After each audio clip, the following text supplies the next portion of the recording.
ini kau nggak datang-datang. Udah berjamur aku tunggu di sini, Lek. Mana kau?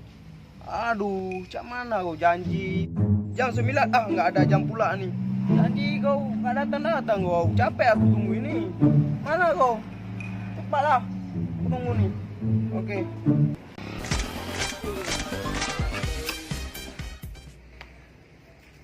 Bro.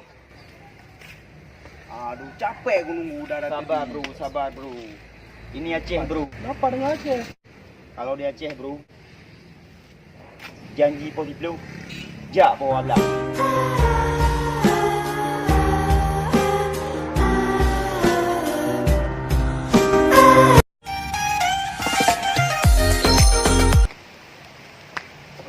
Apalah kau? Apalah kau? Lama Sabar kali. bro, sabar.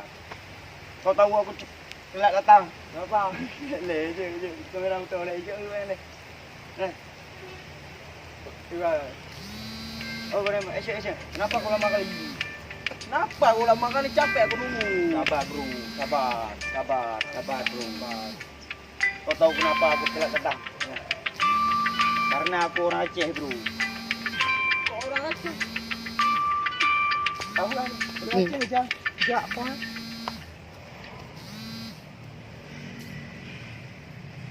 Boleh. Hei bro, Kenapa kau telat kali datang? kau tahu kenapa aku lama datang? Ya. Karena ni Aceh bro.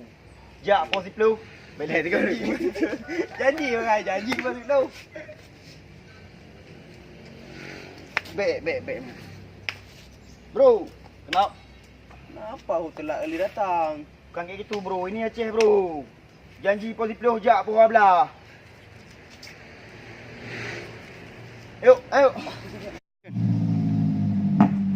Janji jam 9, nggak ada jam pula nih. Janji kau nggak datang-datang kau. Capek aku tunggu ini. Mana kau? Cepatlah. Okey. Action. Mak mana ini? Hmm. Mana kau bro? Aduh lama aku tunggu ini kau nggak datang-datang. Udah berjamur aku tunggu di sini, Lek. Mana kau? Aduh, cak mana kau janji? Jam 9 kau nggak datang.